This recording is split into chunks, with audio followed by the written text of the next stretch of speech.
Pagini alese.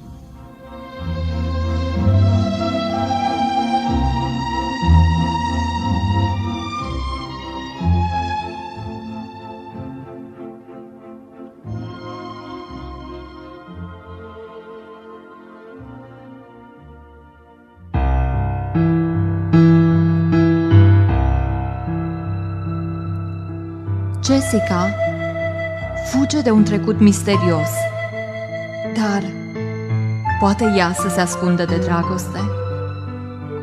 Minciunile Jessicai vor ruina oare toate speranțele ei de viitor?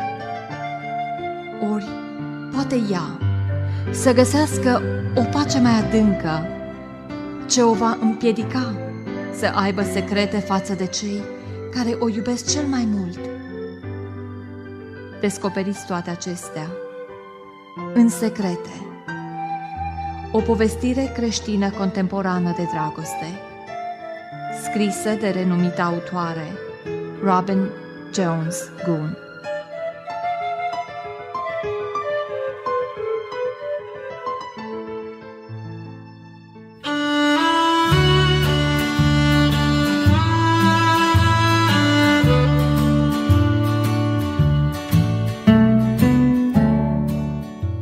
Sharon dădu din cap și ieși închizând ușa în urma ei. Tată, nu vin la ședința Consiliului. Nu în seara asta. Niciodată, de fapt. De aceea trebuie să stăm de vorbă. Renunț la poziția mea din Consiliu. Nu vreau să am nimic de a face cu corporația. Sunt profesoară. Sunt fericită și asta vreau să fac cu viața mea.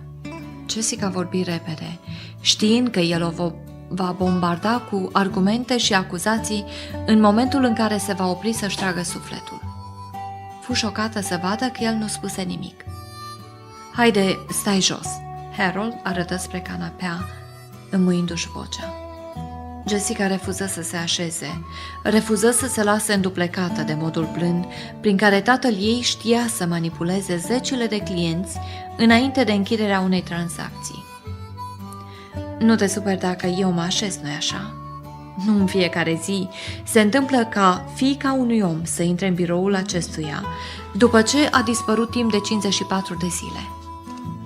Aceste 54 de zile au fost cele mai lungi din viața lui, pentru că n-a primit niciun mesaj, nicio speranță, nimic care să-i dea o picătură de încredere că fiica lui este măcar în viață. Niciun cuvânt, continuă el, cu excepția acestuia. Scoase din buzunar o bucățică de hârtie uzată, care fusese scrisoarea lăsată de Jessica. Dragă tată, citi el, am ajuns la concluzia că atâta vreme cât voi fi sub acoperișul tău, nu voi deveni niciodată eu însumi. Te rog să încerci să mă înțelegi. Nu fac asta ca să te rănesc. Se uită la ea, terminând scrisoarea din memorie. Trebuie să fac asta pentru mine însă.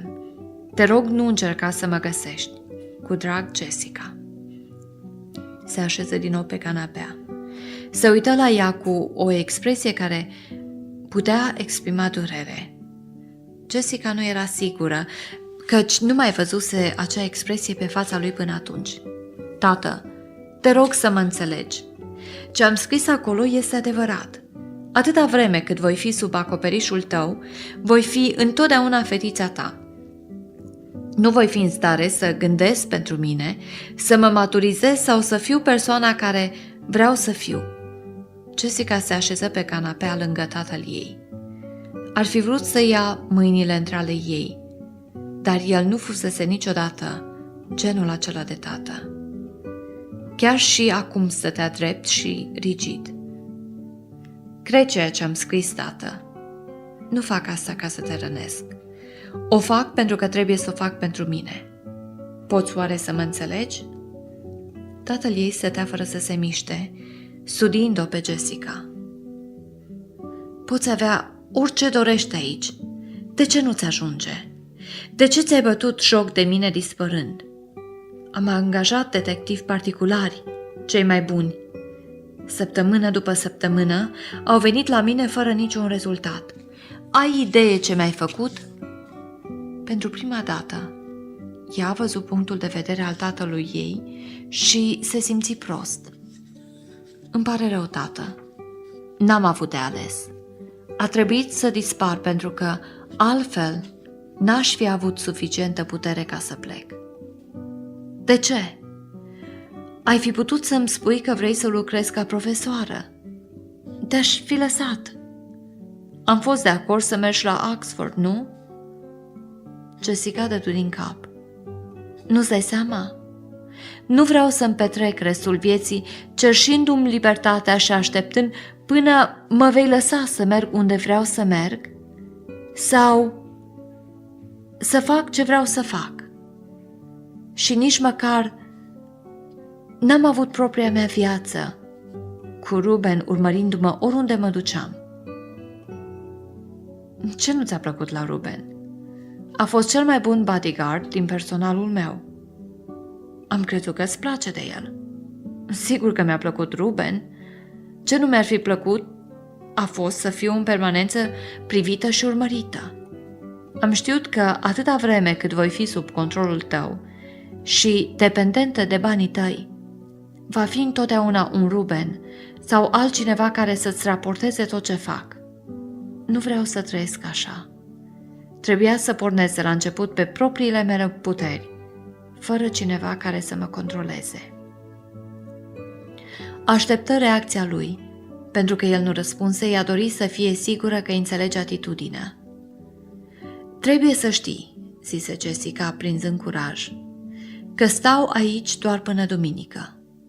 Am venit pentru că tu și cu mine, fără comitetul director, să ne rezolvăm problemele. Prima este că vreau să ies din comitetul director al întreprinderilor Morgan. Se opri, dându-se seama că nu mai vorbea ca o profesoară de engleză de liceu, dintr-un mic orășel. Fără să-și dea seama, trecuse iar la jargonul de tânără moștenitoare, la rolul de vicepreședinte pe care îl urâse întotdeauna. Se sperie văzând cât de repede vine totul înapoi. Putem să stăm de vorbă, zise Harold, calm. În primul rând, ar trebui să luăm masa. Poate că ți-ar prinde bine să te împrospătezi un pic, să înnoți eventual, sau chiar un masaj. Oamenii vor fi aici doar pentru puțin timp pentru întâlnirea comitetului. S-ar putea să-ți facă plăcere să stai cu noi 5 minute. Atât, 5 minute. Tată, nu mă duc la ședința de comitet. Nu mai sunt un copil pe care să-l poți mitui cu notul. Nu înțelegi ce spun? Ba da, înțeleg. Nu mai ești copil. Vocea lui se muie. Ai 25 de ani. A sosit vremea să-ți pretinzi moștenirea. Dă-i drumul, Jessica. Ia-o și du-te. Greg îți va pregăti actele ca să le semnezi. Arăta învins. Nu era expresia obișnuită pe fața puternică a lui Harold Morgan III. Jessica ar fi vrut ca el să o înțeleagă, ca să nu se mai simtă așa de rănit și să înțeleagă că nu îl trădase, ci că descoperise cine era ea cu adevărat. Nu vreau banii. Am plecat de aici fără nimic. N-ai observat? Am luat mai puțin de $300 cu mine când am plecat. Atâta tot. Am reușit să trăiesc aproape 2 luni cu aproape nimic. De fapt, au fost câteva zile când n-am avut mâncare pentru că n-am mai avut bani. Tată, n-am nici măcar mașină. Și sunt așa de fericită. Harold se uită la Jessica cu sprâncenele încruntate. Cum e posibil să fii fericită? Vorbești prostii. Și de ce n-ai avut mâncare când ai în degetul mic toți banii pe care vrei? Și nu te-ai gândit cum mă vor afecta toate acestea? M-am simțit mizerabil, absolut mizerabil. Tată, îmi pare rău că te-am rănit. Dar trăiesc genul de viață pe care l-a avut mama când a fost mică. Îmi întind rufele pe o sfoară în curte, merg pe jos la serviciu în fiecare zi și am o grădină. Știi atât de puține despre mine, despre cine sunt eu, de fapt. dacă ai fi știut mai multe, ți-ai fi dat seama că asta este tot ce-mi doresc. N-am fost niciodată mai fericită și, tată, mai este ceva. Harold Morgan ridică din numeri ca și cum n-ar fi putut nici măcar să-și imagineze la ce alte concluzii ridicole ar mai fi ajuns fiica lui. Am devenit creștină. Sunt născută din nou. Un zâmbet trecut peste fața Jessicăi. Și am întâlnit un om care nu știe nimic despre bani, dar mă iubește pentru ceea ce sunt.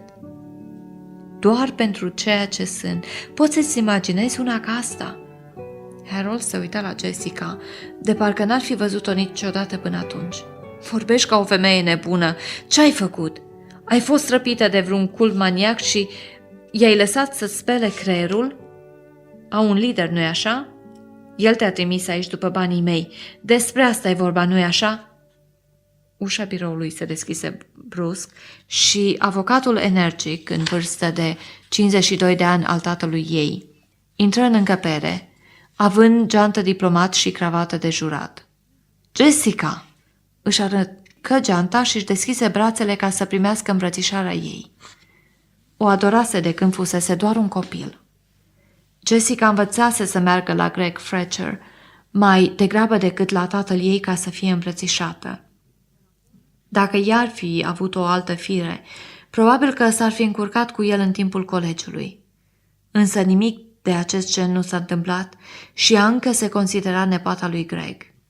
Alergător de cursă lungă, fizicul bine legat al lui Greg era compensat de șocul unui păr complet alb pe care îl purta aranjat simplu în față și cu o coadă de cal de vreo 6 centimetri în spate. Jessica, zise Greg, lăsând-o și apoi îmbrățișându-o impulsiv din nou. Te-ai întors! I-a prinse mirosul de scorțișoară al cumei lui de mestecat și deodată știu de ce fusese atât de reconfortată când simțise același miros și la Kyle. Greg fusese singura persoană din corporație în preajma căreia se simțise în siguranță. Era un bărbat integru. Un lucru destul de rar în Beverly Hills și chiar mai rar la întreprinderile Morgan, corporația de produse electronice a tatălui ei. Haideți să tăiem vițelul cel gras, zise Greg cu entuziasm, ridicându-i ambele brațe în aer. Fiica rătăcită s-a întors. Jessica se tolăni pe patul aflat în mijlocul vechiului ei dormitor. Un foc strălucitor ardea în șemineul din colțul camerei, șemineu ce fusese construit acum câțiva ani și era mult mai ornamental decât util. Se așeză cu picioarele îndoite sub ea, îmbrăcată fiind cu o roche albă de pluș și purtând niște botoșei din blană de iepure. Pe măsuța veche de cafea din fața ei era un serviciu complet de ceai englezesc. Servitoarea îi turnase Jessicăi o cană de ceai, adăugase frișcă și un cup de zahăr și le lăsase pe tava de argint. Acolo era și acum, răcindu-se. Ceruse ceai pentru că dorise să mănânce ceva înainte de a merge înapoi la aeroport peste o oră. Însă nu se putea atinge de nimic. Mintea ei era supraîncărcată cu evenimentele din ultimele 2 zile. Jessica ar fi vrut, dacă s-ar fi putut, să trieze toate informațiile pe care le avea, ca să rămână doar cu lucrurile importante, iar restul să le arunce. Cineva bătu la ușa dormitorului ei. Jessica zise, intră! Greg intră și închise ușa. Ora ceaiului? Întrebă el cu voioșie. Te rog să te servești, zise Jessica. Eu nu pot să mănânc nimic. Greg luă un sandwich cu castraveți și mușcă din bucata triunghiulară. Se așeză în unul din fotoliile plușate și zise, deci nu te-ai răzgândit? Nu m-am răzgândit. Îți va lipsi casa de aici? Întrebă Greg, turnându-și o cană cu ceai din ceainicul elegant de argint. Nu mi-a lipsit nici până acum, zise Jessica. Când am fost în Glenbrook în ultimele 4 luni, aceea a fost viața mea, iar toate acestea, arătă ea spre camera ornamentată și decorată cu piese de mobilier vechi și cu lenjerie de marcă. au fost doar o poveste. Prințesa părăsește castelul și nu mai privește înapoi, remarcă Greg. Era îmbrăcat cu pantaloni scurți și tricou alb și purta niște teniși, arătând ca un alergător care rupsese în mod triumfător panglica. Nu-și arăta deloc cei 52 de ani. Eu am privit înapoi, zise Jessica. Și te tem că te vei transforma într-un stâlp de sare și te vei împrăștia? Ce? Știți, zise Greg, soția lui Lot, Sodoma și Gomora. Ea s-a uitat înapoi când trebuia să fugă și s-a transformat într-un stâlp de sare. N-are importanță. Vrei niște ceai proaspăt? Asta e rece. Da, mulțumesc, zise Jessica. Sună să le aducă ceaiul. Mă duc să mă îmbrac. Se duse în baia ei cu vană mare, bicicletă pentru exerciții, pat cu raze ultraviolete și aranjament floral proaspăt pe dulăpior. Contrastul cu baia ei mică din Glenbrook, cu vana care te zgârie la picioare, geamul fără paravan și vopseaua scorojită de pe pervaz era puternic. Cu doar o oră în urmă, Jessica ieșise din piscina interioară, după care îi se făcuse un masaj de 40 de minute și unul facial. Acum stătea în fața unei jumătăți de duzină de oglinzi și se îmbrăca cu un pulover nou și cu aceeași pereche de blugi pe care o purtase toată noaptea în Mexic, atunci când camionul fusese împotmolit în noroi. Contrastul era copleșitor. Jessica simțea că se descurcase destul de bine păstrându-și perspectiva în aceste zile. Se angajase în discuții fierbinți cu tatăl ei, negociase cu câțiva dintre membrii mai vârstnici ai comitetului și chiar reușise să-și impună punctul de vedere asupra lui Peter, directorul filialei lor germane, care încercase printr-un ultim efort să o facă să se răzgândească. Peter o invitase la cină seara trecută și, pe la jumătatea desertului, o ceru în căsătorie. Când ea respinse cererea, el zise: tatăl tău va fi dezamăgit. Mi-a spus că sunt ultima lui speranță de a te reține în corporație. Nu acesta a fost însă singurul motiv pentru care te-am cerut în căsătorie. Cred că ai putea fi o soție bună. Greg fusese singurul ei sfătuitor cu mintea limpede de-a lungul acelor zile și ea se bazase pe el din toate punctele de vedere. Cu o ultimă privire în multiplele oglinzi, părăsi baia pentru totdeauna și se bucură la gândul că micuța ei casă din Glenbrook avea numai o oglindă mare, cea de pe ușa dulapului din holul de jos. Prea multe oglinzi și prea multă evaluare de sine pot duce la descurajare amară. Jessica știa deja prea bine acest lucru. Nu mi-ai spus ce gândești, zise Jessica, venind spre Greg și spre fata de la bucătărie care tocmai adusese un alt ceainic cu ceai proaspăt. Mulțumesc, îi zise Jessica femeii svelte.